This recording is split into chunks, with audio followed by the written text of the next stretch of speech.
Now, there are a couple of opinion pieces out there arguing back against the whole it's the Tea Party and Sarah Palin's and talk radio's fault for this, right? That are really, really good, and we'll get those coming up. You should hear some of this. I think it's very, very well argued. It's a little frustrating to me to be engaging in this argument when I find most of the counter-arguments to be just ludicrous. After a while, you just get tired of answering the ludicrous, but I think it needs to be done. And we'll always take your phone calls at 1-866-331-TALK, 1-866-331-TALK. This guy, specific grudge against the Congress lady he shot in the head. It is now known, and we'll share that with you. That is next here on the Armstrong and Getty Show. I just want to single out one thing. I don't want to overgeneralize, but I think the media and the politicians have behaved pretty well so far. The thing I'm most concerned about now is the anger on the right-wing commentariat on Fox, and George Will and other conservatives are, in some cases, justifiably upset at liberals. But they're turning this right now in the last 24 hours back into the standard operating procedure of all of this is war and fodder for content, rather than trying to bring the country together. Wait a second, Mark. I think they would say that you have that backwards. That a shooting was turned into fodder to attack conservatives. And I've already made that criticism as well. They're right, but rather than seizing on it and turning the other cheek, they're back at their war stations. Well, but that's not going to help us. There you have it. Holy crap! That's from MSNBC this morning. That's Mark Halperin and Joe Scarborough arguing there. Scarborough's a smart guy. We haven't talked to him for a long time. We ought to talk to him again. Having attacked, I can't believe they counterattacked, was Halpern's position. Are you people serious? Are you serious? Do you want to hear the list of warlike pronouncements by lefties over the course of the last 18 months? What? Why are we arguing about this, America? The Geico commercial goes, seriously, any sober look at the subject will tell you this stuff is thrown around constantly by both sides, and it had nothing to do with this lunatic. How can you possibly believe otherwise? But then I spent my afternoon yesterday reading the New York Times and the comments on the stories on the New York Times, and it is patently clear to me that Paul Krugman and his army are a danger to all of us because they have swallowed the Kool-Aid to the point that they need to go potty because they've drank so much of it. And yes, I know it was Flavor Aid. And what was it actually in Jonestown? Flavor Aid. I don't know. That big jug would never slaughter 1,000 people. This Kool-Aid's good. Column that you just mentioned from columnist Paul Krugman in the New York Times has gotten a lot of attention. What did he basically say? Professional alarmist Paul Krugman.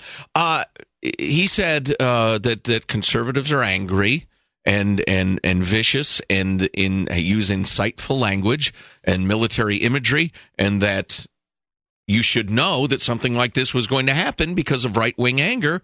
Because maybe this guy was a little off. He was quirky in Krugman's description, but he was incited to slaughtering people by right-wing angry talk. Well, and I could probably come up with the column in seconds. But as a response to that column, I'm sure in a lot of the conversation, another column in the New York Times out today by David Brooks, a columnist for the New York Times. And I've always wondered at some of these people, like, do they have cubicles side by side? They can't, because they would end up in fistfights, I would assume. Yeah. Well, Krugman's insufferable. He is insufferable. This is David Brooks from today's New York Times. Before he allegedly went off on his shooting rampage in Tucson, Jared Loughner listed some of his favorite books on his YouTube page. These included Animal Farm, Brave New World, Alice in Wonderland, One Flew Over the Cuckoo's Nest, Through the Looking Glass, and The Communist Manifesto. Many of these books share a common theme: individuals trying to control their own thoughts and government or some other force trying to take that control away. Loughner also made a series of videos. These two suggest that he was struggling to control his own mind. Just before his killing spree, Loughner made one called My Final Thoughts, in it he writes about different levels of consciousness and dreaming. He tries to build a rigid structure to reorganize his thinking. He uses the word currency as a metaphor for an inner language to make sense of the world. You create and distribute your new currency, listener? The video asks, you don't allow the government to control your grammar structure, listener? Well, he's a crazy person. Oh, my gosh, yeah. All of this evidence, which is easily accessible on the internet, points to the possibility that Loughner may be suffering from a mental illness like schizophrenia. The vast majority of schizophrenics are not violent, and those that receive treatment are not violent. But as Dr. E. Fuller Torrey, a research psychiatrist, writes in his book, The Insanity Offense, about 1% of the seriously mentally ill, that'd be about 40,000 individuals nationwide, are violent. They account for about half the rampage murders in the United States. Did you know that? I didn't know that. Wow, stunning. I did not know that. Well, you'd think we'd keep an eye on those people. You would think. Other themes from Loughner's life fit the rampage killer profile. He saw himself in world historical terms. He appeared to have a poor sense of his own illness. That's part of a condition known as anosognosia. I didn't know that.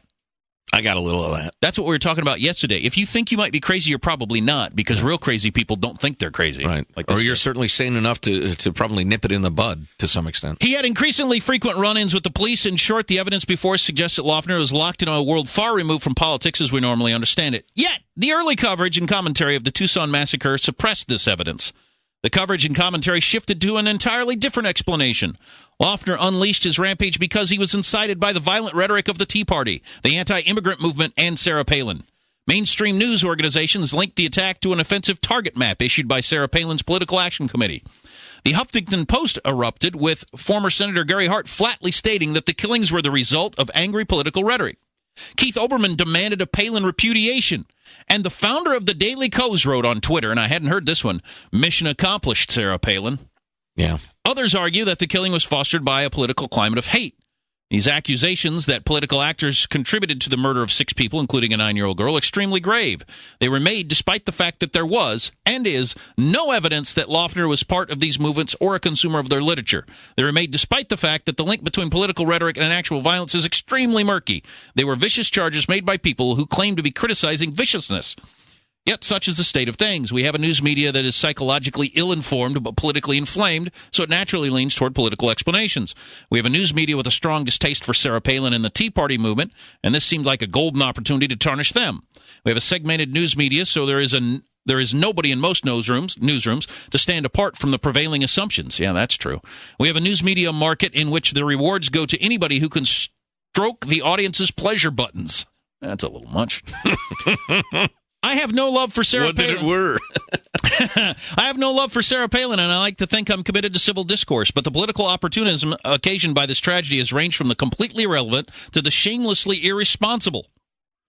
That's what I said. You just said it prettier. If the evidence continues as it has, the obvious questions are these. How can we more aggressively treat mentally ill people who are becoming increasingly disruptive? How can we prevent them from getting guns? Do we need to make involuntary treatment easier for authorities to invoke? Ladies and gentlemen, it will appear that David Brooks is listening to and transcribing the Armstrong and Getty show from yesterday, and we thank him. This is the same newspaper that ran yesterday, the column by Paul Krugman, in which he basically says Sarah Palin, basically she pulled the trigger. I mean, the difference between her shooting these people and not is just a tiny little jump. It's true the shooter in Arizona appears to be mentally troubled, according to Krugman, but that doesn't mean his act can or should be treated as an isolated event, having nothing to do with the national climate. He quotes Sheriff Dupnik. Everybody's quoting Sheriff Dupnik, but Vince, by the way, brilliantly pointed out that the guy has even said it's just his opinion. He doesn't have any special facts because he's there. Right. Nor because he's a law enforcement officer. No, it's just a man with an opinion. Yeah.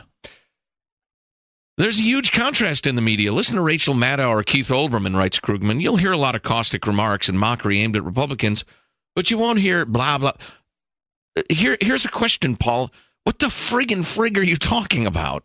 What are you talking about? Why aren't we discussing salmon instead? I like salmon. They're delicious. I understand they're in danger. Do you know they swim upstream to spawn? Why aren't we discussing salmon in relation to this fellow? Because it has as much relationship to the killing as what the hell you're talking about. So now, yes? So I was going to say, okay. Right after the news, I'll tell you this gunman's specific grudge against this Congress lady. And I want Paul Krugman to crawl to California, to the studios, and apologize to us for his crap. And by the way, his army of numbskulls who agree with him, I would like them to crawl as well. Crawl, numbskulls! Crawl! Do you think there's any chance, though, that we were all thinking this? And I don't mean, well, maybe everybody. That we were all thinking this, and this gave us an excuse to vent something that we were all thinking, even if it's unrelated. Sure. That conversation has gotten so out of hand that it's dangerous and silly at this point. Well, I think that's a reasonable and valuable discussion to have. I just resent the crap out of it when supposedly learned people are claiming that anybody's responsible for this because of their political beliefs and the way they express them. It's crazy. Or if you're going to see Keith Olbermann as fair and balanced and Glenn Beck as a lunatic. Please. As opposed to saying perhaps on both sides things have gone too far. Right. That's all I'm asking. Your phone calls, 1-866-331-TALK. And the real reason, Joe has figured out the real reason. Well, the real reason's he's nuts, but the rationale behind it. You're listening to the Armstrong and Getty Show. So the crazy guy listened to Rush Limbaugh, then went to a tea party where he was watching Glenn Beck and decided to kill this poor congresswoman. No. The real irrationale next. All right. News time, 7 o'clock.